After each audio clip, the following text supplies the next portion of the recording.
Hi friends, നമ്മുടെ പുതിയ വീഡിയോയിലേക്ക് എല്ലാവർക്കും സ്വാഗതം. ഞാൻ ഈ വീഡിയോയിൽ കാണിക്കാൻ ഉദ്ദേശിച്ചിരിക്കുന്നത് നമ്മളുടെ കാർ വാഷിംഗ് എങ്ങനെയാണ് ചെയ്യുന്നതെന്ന് കേട്ടോ. അപ്പോൾ ഇവിടെ കാർ വാഷിംഗ് ചെയ്യുന്ന സ്ഥലങ്ങളുണ്ട്. നമുക്ക് മൈക്ക് വെച്ചാൽ ഞാൻ മൈക്ക് കൊടുത്തില്ല.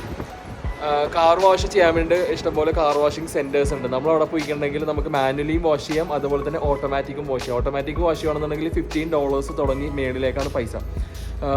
നമ്മൾ തന്നെ വാഷ് ചെയ്യുമെങ്കിൽ നമുക്ക് $4, $6, $8 അങ്ങനെ നമുക്ക് പല പല ഓപ്ഷൻസ് ഉണ്ട്. അത് ചീപ്പായിട്ട് നമുക്ക് വാഷ് ചെയ്യാവുന്നുള്ളൂ. അതായത് $4 നമ്മൾ വാഷ് ചെയ്യുകയാണെന്നുണ്ടെങ്കിൽ 6 മിനിറ്റ് നമുക്ക് സമയം കിട്ടും കേട്ടോ. 6 മിനിറ്റ് കൊണ്ട് വാഷ് ചെയ്ത് കഴിയാവുന്നതേ ഉള്ളൂ. ചെറിയ വണ്ടിയാണെങ്കിൽ. വലിയ വണ്ടിയാണെന്നുണ്ടെങ്കിൽ ഒരു 8 മിനിറ്റ് 10 മിനിറ്റ് ഒക്കെ വേണ്ടി വരും.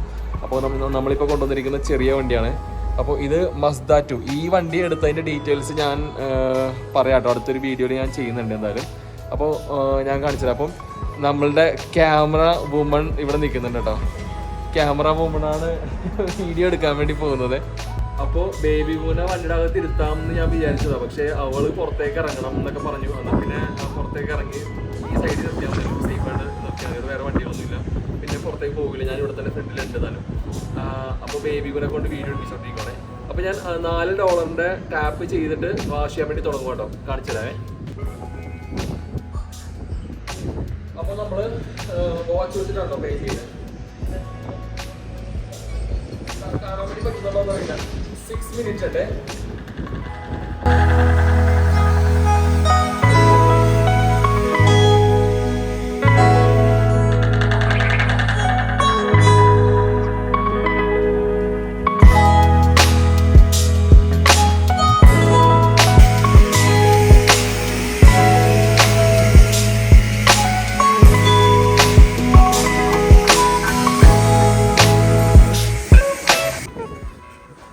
അങ്ങനെ വണ്ടി കഴുകി കഴിഞ്ഞു.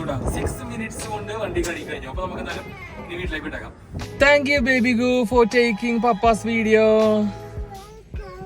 അച്ഛോ, ഇനി വീട്ടിൽ പോവാം നമുക്ക്. ഓക്കെ ഫ്രണ്ട്സ്, കൊച്ച് കോർണറിൽ നല്ല സേഫ് ആയിട്ടുള്ള സ്ഥലത്താണ് നിന്ന് വെച്ചത്. ഇപ്പൊ നിങ്ങൾ ചിലപ്പോൾ വീഡിയോയിൽ കാണുമ്പോഴത്തേക്കും അത് സേഫ് അല്ല എന്നൊക്കെ ചിലപ്പോൾ തോന്നാൻ സാധ്യതയുണ്ട്. പക്ഷേ അങ്ങനെയല്ല, നല്ല സേഫ് ആയിട്ടുള്ള സ്ഥലത്താണ്. അതുകൊണ്ടാണ് ഞാൻ കൊച്ചിനെ പുറത്തേക്ക് ഇറക്കിയത് കേട്ടോ. അല്ലെങ്കിൽ ഒരിക്കലും പുറത്തേക്ക് ഇറക്കില്ല. ഇനി വീട്ടിൽ ചെന്നിട്ട് ഒരു മൈക്രോ ഫൈബറിന്റെ ക്ലോത്ത് എടുത്തിട്ട് ഈ വെള്ളത്തുള്ളികളുണ്ടല്ലോ വണ്ടിയുടെ മേലുള്ള, അതും കൂടി ഒന്ന് തുടച്ച് കളഞ്ഞിട്ടുണ്ടെങ്കിൽ കഴിഞ്ഞു. അല്ലെങ്കിൽ നമ്മൾ ഇത് ഇങ്ങനെ തന്നെ വിട്ട് ചെയ്യണമെങ്കിൽ ഉണ്ടല്ലോ, ആ വെള്ളത്തുള്ളികൾ, വണ്ടിയുടെ പുറത്തുള്ള വെള്ളത്തുള്ളികൾ ഉണങ്ങി കഴിയുമ്പോഴത്തേക്ക് അതിങ്ങനെ സ്പോട്ടായിട്ടിരിക്കും. അപ്പോൾ അത് കാണുമ്പോൾ വൃത്തിയാണ്. അപ്പോൾ അതുകൊണ്ട് നമ്മൾ തുണി വെച്ചിട്ട് തുടച്ച് കളയേ. അപ്പം പെർഫെക്റ്റ് ആയിട്ടിരിക്കും. അപ്പോൾ നല്ലൊരു വീഡിയോ ആയിട്ട് നമുക്ക് ഇനിയും കാണാം. അതുവരേക്കും ബൈ ബൈ. മൈക്രോ ഫൈബർ വെച്ച് തുടക്കാൻ വേണ്ടി പോകണേ വണ്ടി.